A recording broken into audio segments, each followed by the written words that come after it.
अस्सलाम वालेकुम व्यूवर्स। तो कैसे हैं आप? तो आज हम बनाने जा रहे हैं बीफ नल्ली निहारी। और ये निहारी बनने वाली है बिल्कुल बाज़ार जैसी। और इसको मैंने तैयार किया है घर के बनाए हुए मसालों से, जिसकी रेसिपी मैं आपको पहले दे चुकी हूँ।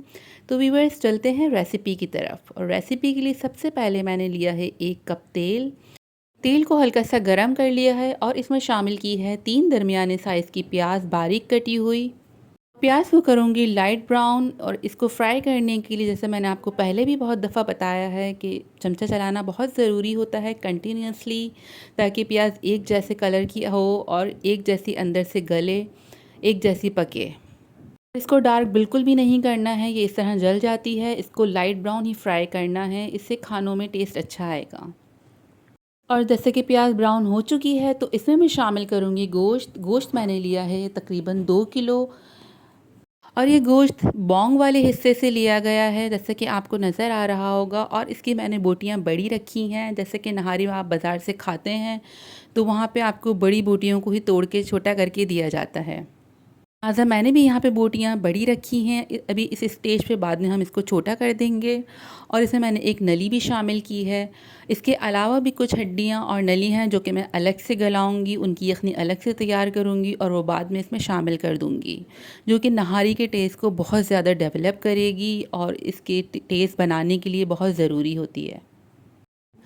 तो अब इस गोश्त को भी बहुत अच्छे से फ्राई कर लूँगी तेल में प्याज के साथ, जब तक कि इसका कलर चेंज ना हो जाए। इसको चलाते जाना है और तमाम बोटियों को बारी बारी से टर्न करती जाऊँगी, ताकि हर तरफ से कलर चेंज हो जाए और इसका कच्चापन भी दूर हो जाए, इसकी स्मेल भी दूर हो जाए। और अब जैसे कि गोश्त बहुत अच्छे से फ्राई हो चुका है, इसका कलर चेंज हो चुका है, तो इसमें मैं शामिल करूँगी 4 बड़े चमचे लहसुन अदरक का पेस्ट। और इस लहसुन अदरक को भी इसके बोटियों के साथ बहुत अच्छा सा फ्राई कर लेना है, बहुत अच्छे से इसको भून लेना है, ताकि इसकी स्मेल भी दूर हो जाए और इसका कलर भी लाइट ब्राउन हो जाए। जब तक हमें इसको भूनना है और चमचा चलाते जाना है।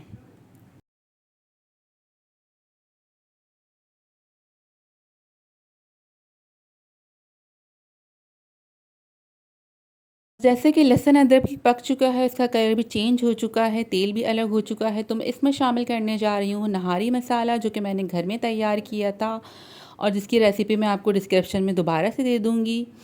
मसाला मैंने इसमें शामिल किया है 2 किलो गोश्त में 8 बड़े चमचे। और अभी मैंने यहाँ पे 6 चमचे इसलिए शामिल किए हैं कि मैं इसको चेक करना चाह रही थी कि मिर्चें ज़्यादा ना हो जाएं बच्चों के हिसाब से। बट ये 6 चमचे यहाँ पे कम थे गोश्त के हिसाब से, तो मैंने 2 चमचे बाद में शामिल कर दिए थे इसमें। तो लिहाजा 2 किलो गोश्त में 8 चमचे शामिल करने हैं। अगर आप 1 किलो गोश्त का बना रही हैं तो उसमें आप 4 चमचे भर के शामिल करेंगी। और मसाला इसमें इसलिए भी ज़्यादा डालना चाहिए कि फिर इसमें बाद में आप आटा या कॉर्नफ्लोर वगैरह जो भी शामिल करेंगे तो उसके हिसाब से फिर इसमें मिर्चें कम हो जाती हैं मज़ीद। अब यहाँ पे मैंने इसमें शामिल करे हैं कुछ खुले मसाले, जिसमें 1 चमचा नमक शामिल किया है, 1 चमचा पिसी हुई मिर्च शामिल की है, आधा चमचा कश्मीरी मिर्च शामिल की है और आधे चमचे से कम हल्दी शामिल की है। तो अब इस मसाले को भी गोश्त में बहुत अच्छे से भून लूँगी, ताकि इसका भी कच्चापन दूर हो जाए। सालन चाहे आप कोई सा ही बना रहे हों, चाहे तो आप बिरयानी का सालन बना रही हों, तो आप जो जो चीज़ें डालती जाएंगी उसकी अलग 5-5 मिनट भुनाई करते जाना है। इससे तमाम चीज़ों की जो स्मेल है और या कच्चापन है वो सब दूर हो जाता है।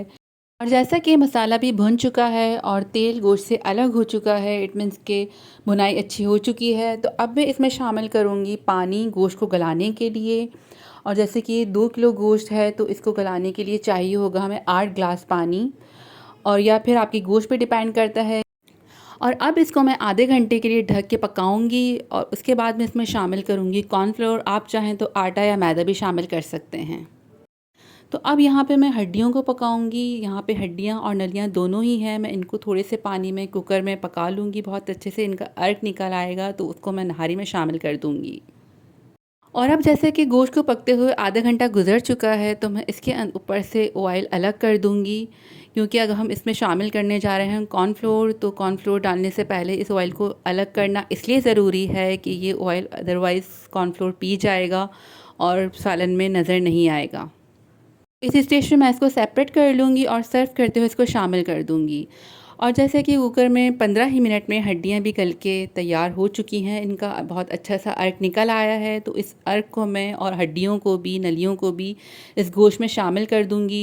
और कुकर में पकाने का मकसद ये था कि इनका अर्क बहुत अच्छे से कुकर में निकल आएगा। अब जो ये सालन के साथ पकेंगी तो ये अर्क जो है इसके अंदर मिक्स हो जाएगा और अच्छा सा टेस्ट डेवलप हो जाएगा। और साथ ही इसको बॉयल लेंगे, बॉयल आते ही हम इसमें शामिल करेंगे कॉर्नफ्लोर। और गोश्त की इस क्वांटिटी के लिए मैंने लिया है 1 कप भर के कॉर्नफ्लोर, उसको 2 कप पानी में मैंने मिक्स कर लिया था, घोल लिया था। और जैसे कि सालन में बॉयल आ चुका है तो इसमें मैं अब बॉयल करते हुए और चमचा चलाते हुए इसमें शामिल करने जा रही हूँ कॉर्नफ्लोर। और जिस तरीके से आप स्क्रीन पे देख रहे होंगे कि मैं साथ चमचा भी चलाती जाऊंगी और इसको शामिल भी करती जाऊंगी, बिल्कुल इसी तरीके से आपको ये कॉर्नफ्लोर इसमें शामिल करना है। अगर आप इस तरीके से नहीं करेंगे तो कॉर्नफ्लोर की गुठलियाँ बन जाएंगी और सालन में नज़र आएंगी। तो कंटिन्यूसली जब तक कि मज़ीद बॉयल ना आ जाए और ये पकना ना शुरू हो जाए सालन, तो आपको इसको चमचा चलाते जाना है, बिल्कुल ऐसे ही जैसे मैं चला रही हूँ। और ये प्रोसेस करने में सिर्फ आपको 5 मिनट ही लगेंगे। जैसे ही दोबारा से बॉयल इसके अंदर आ जाएगा तो इसको ढक के हम गोश्त गलने तक पकाएंगे। बस जैसा कि अब इसमें बबल्स बन रही हैं, इट मीन्स इसमें बॉयल आ गया है, तो मैं इसको ढक के गोश्त गलने तक पकाऊंगी। तो 1 घंटे बाद मैंने चूल्हा ऑफ़ कर दिया था, गोश्त अच्छा सा गल गया था। तो अब बारी है प्याज का भगाड़ लगाने की। और आप चाहें तो इस स्टेप को स्किप भी कर सकते हैं, जैसा कि बाज़ार की नहारी में बाद में भगाड़ नहीं लगाया जाता है, बट मेरे घर में इसी तरीके से पसंद की जाती है, तो मैं इसमें भगाड़ लगाऊंगी। 2 प्याज मैंने ली थी छोटे साइज़ की, उनको बारीक कटिंग करके उनको फ्राई कर लिया था और उसका भगाड़ यहाँ पे शामिल कर दूँगी। तो वीवर्स, बहुत ही मज़ेदार सी खुश शक्ल और खुश जायका ताज़े मसालों की, घर के बने हुए मसालों की मज़ेदार सी नहारी तैयार है।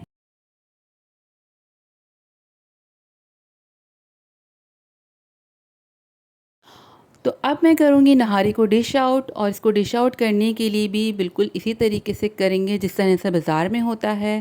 पहले उसमें ग्रेवी निकाल दी जाती है और बोटियों को तोड़ के अलग से शामिल किया जाता है।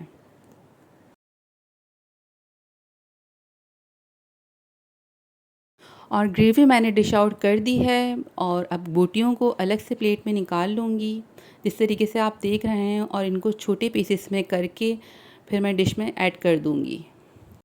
और देखें गोश्त कितना अच्छा सा गल गया है। और नहारी का गोश्त जितना अच्छा गला हुआ होगा, नहारी उतनी ही मज़ेदार बनेगी, क्योंकि गोश्त का तमाम अर्क और अरोमा नहारी की ग्रेवी में शामिल हो चुका है इस तरीके से। और अब इस स्टेज पे बोटियाँ भी शामिल कर दूँगी। और जो ऑयल मैंने सेपरेट कर लिया था कॉर्नफ्लोर डालने से पहले, उस ऑयल को भी यहाँ पे शामिल कर दूँगी, बिल्कुल जैसे बाज़ार की नहारी वाले करते हैं। और इस तरीके से डिश आउट करने से आप लोगों को बिल्कुल बाहर वाली फ़ील आएगी कि जैसे आप बाहर किसी रेस्टोरेंट की नहारी खा रहे हैं। और मज़ीद मैंने इसको गार्निश कर दिया है अदरक, हरी मिर्चें और लेमन के साथ। अब एंजॉय करें अपनी फैमिली और मेहमानों के साथ। मुझे रखें दुआओं में याद, अपना रखें बहुत सा ख्याल। अगर ये रेसिपी आपको पसंद आई तो kindly like, comment, share and subscribe. अल्लाह हाफ़िज़ व्यूअर्स।